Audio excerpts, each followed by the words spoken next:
Hello बच्चों, कैसे हो आप सभी। आज हम क्लास 10th का सबसे पहला चैप्टर करने वाले हैं, रियल नंबर्स। इसके अंदर ऐसा कुछ समझाने के लिए है नहीं, क्वेश्चंस करते करते आप अपने आप समझ जाओगे। तो डायरेक्टली क्वेश्चंस पे आते हैं। चेक वेदर 6 की power n can end with the digit 0 for any natural number n। Simple सी बात है, अगर कोई डिजिट एंड कर रही है 0 के साथ में तो किससे डिवाइड करेगी? 5 से। इफ एनी, पहले समझा दूं फिर रिटर्न में लिख के बताती हूँ। अगर वो 5 से एंड करेगी, इसका क्या मतलब होता है कि 5 6 का भी फैक्टर होना चाहिए, तभी 6 की पावर n 0 से एंड करेगी। तो हम इसके प्राइम फैक्टर्स चेक करेंगे, प्राइम फैक्टर्स में 5 आता है या नहीं, उससे हमें पता लग जाएगा। ठीक है, चलो।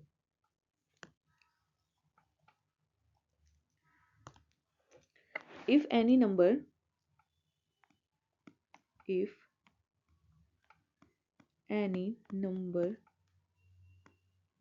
end with 0 digit,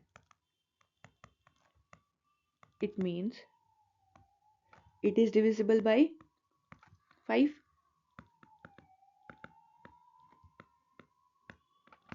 5, इसका क्या मतलब हो गया? if 6 की power n ends with digit 0, then prime factorization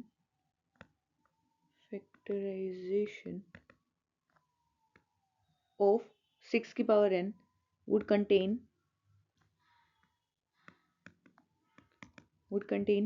prime number 5, है ना। अगर 5 से डिवाइड होने पे ही 0, 5 की टेबल में ही 0 आता है तो 6 की टेबल में भी 5 आना चाहिए, तभी 0 से एंड करेगा।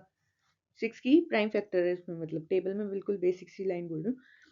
तो अब प्राइम फैक्टराइजेशन करें 6 की पावर n का।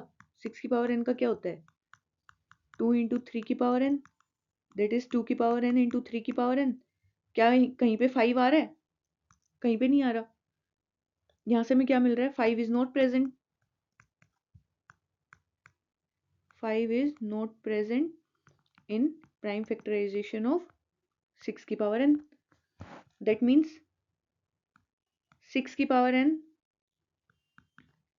that means 6 की power n will not be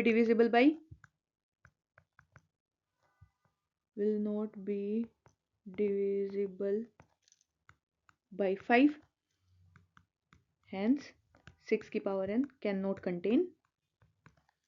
cannot end with digit 0।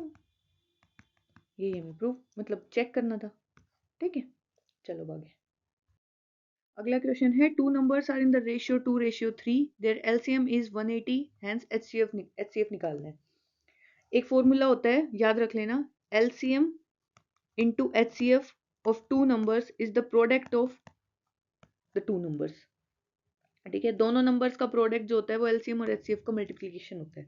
ठीक है, अब यहाँ से लेट कर लो, let one number be 2x, second number be 3x।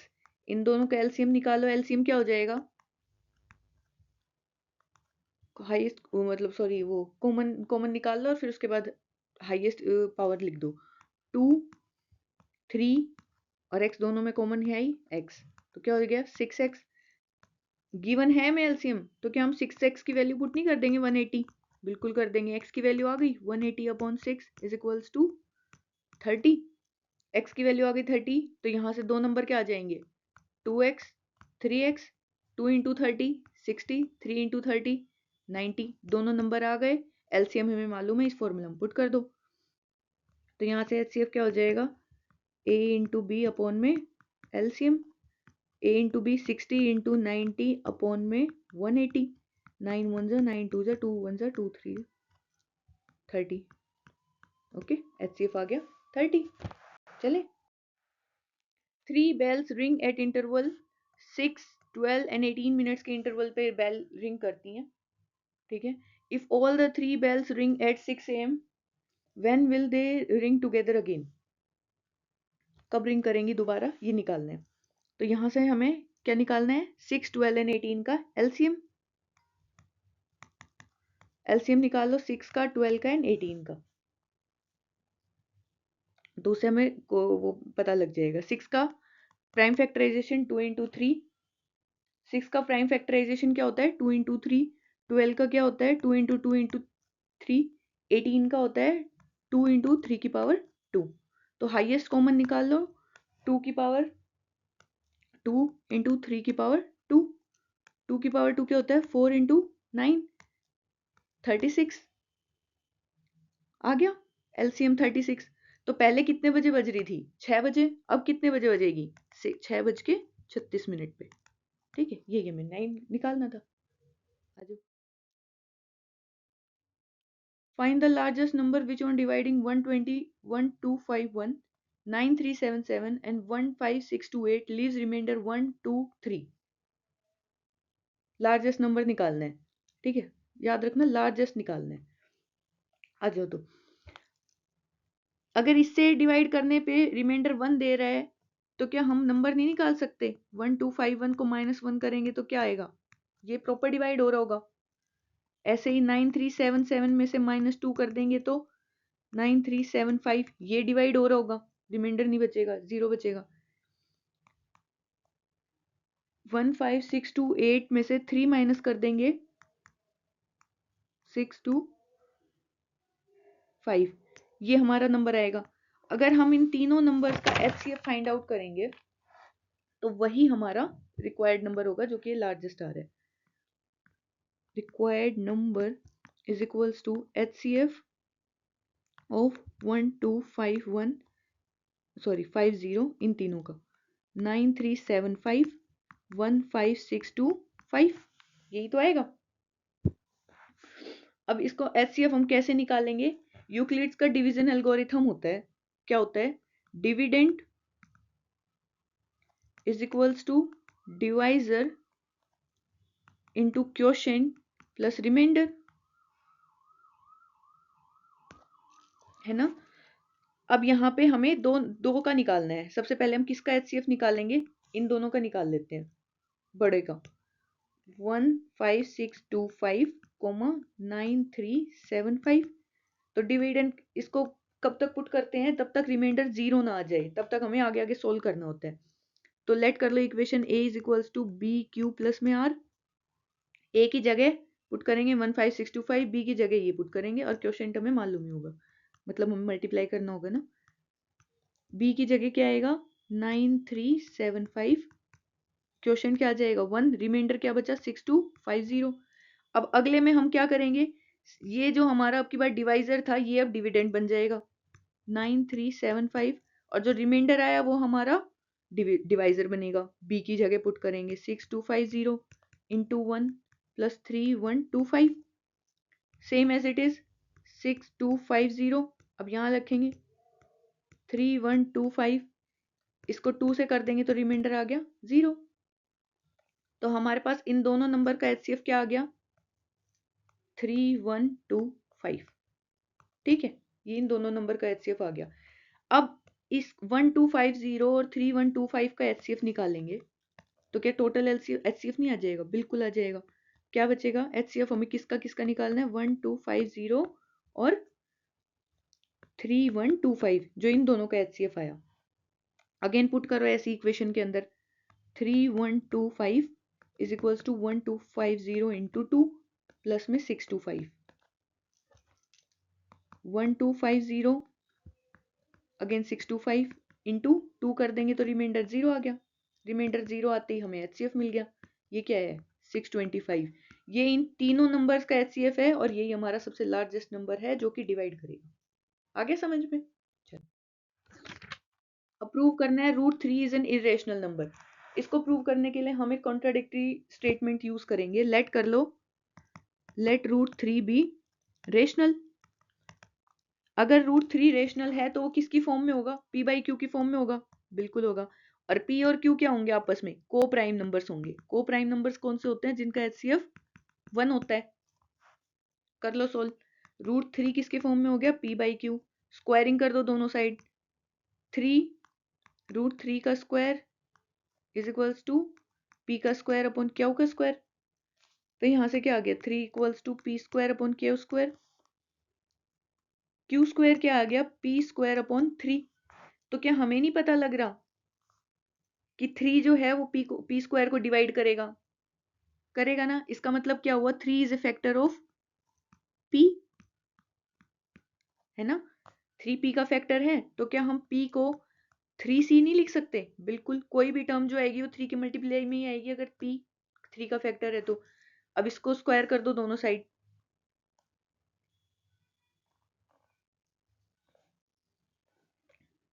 P की जगह क्या वैल्यू पुट कर देंगे 3q स्क्वायर।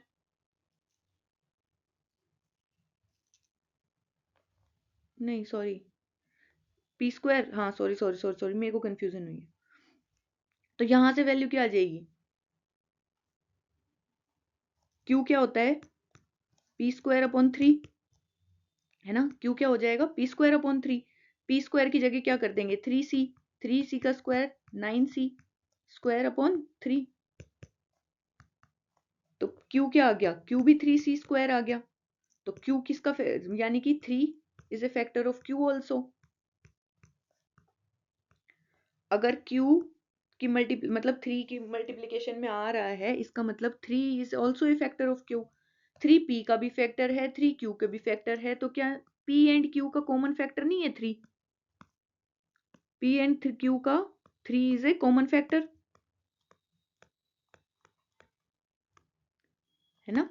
तो कॉमन फैक्टर हो गया, तो क्या ये कॉन्ट्राडिक्ट नहीं कर रही कि पी और क्यू आपस में को प्राइम नहीं है? अगर कॉमन फैक्टर 3 आ गया, और हमने क्या सबसे पहले क्या कर रहा था, रेशनल नंबर का कॉमन फैक्टर 1 होता है पी एंड क्यू का, तो क्या यहाँ से हम नहीं करेंगे कि हमारी स्टेटमेंट तो कॉन्ट्राडिक्ट हो गई।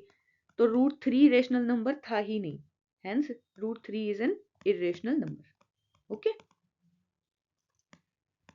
चलो अप्रूव करना है 2 minus √3 is an irrational number given √3 is an irrational number. हमें गिवन है √3 एक जो इरेशनल, हमने पहले भी प्रूव किया है लेकिन अभी हमें गिवन है, ठीक है। तो प्रूव करो कि ये भी एक इरेशनल नंबर है। अगेन लेट कर लो 2 माइनस √3 अपॉन में 5 इज रेशनल नंबर। अगर ये रेशनल नंबर है तो ये किसकी फॉर्म में होगा, पी बाई क्यू की फॉर्म में होगा। इन दोनों का एचसीएफ क्या होगा, पी बाई क्यू हमने लिए थे, अब की बार ए और बी ले लो। चलो ए और बी दोनों का एचसीएफ क्या होगा 1 होगा, को प्राइम होंगे आपस में, मल्टीप्लाई करो 2 minus √3 into B is equals to 5a, है ना। 2b minus √3b is equals to 5a, उधर ले जाओ √3b is equals to 5a minus 2b, ये माइनस का b दैट इज सॉरी √3 के इक्वल में लेना है, √3 इज इक्वल्स टू माइनस उधर चला जाएगा तो इसका साइन चेंज कर देते हैं, -5a अपॉन में b, ठीक है।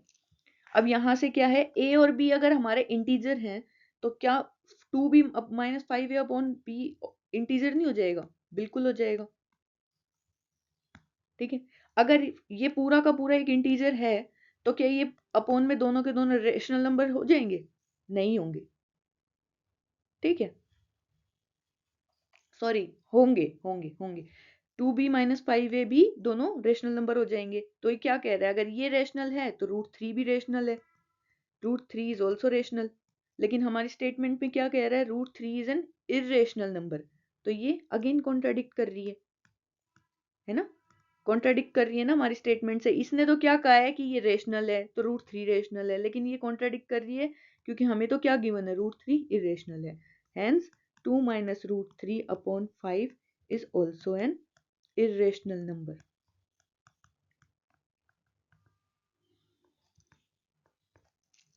चलो लास्ट क्वेश्चन है हमारा, हमें W की वैल्यू निकालनी है, Z, Y एंड X की वैल्यू निकालनी है।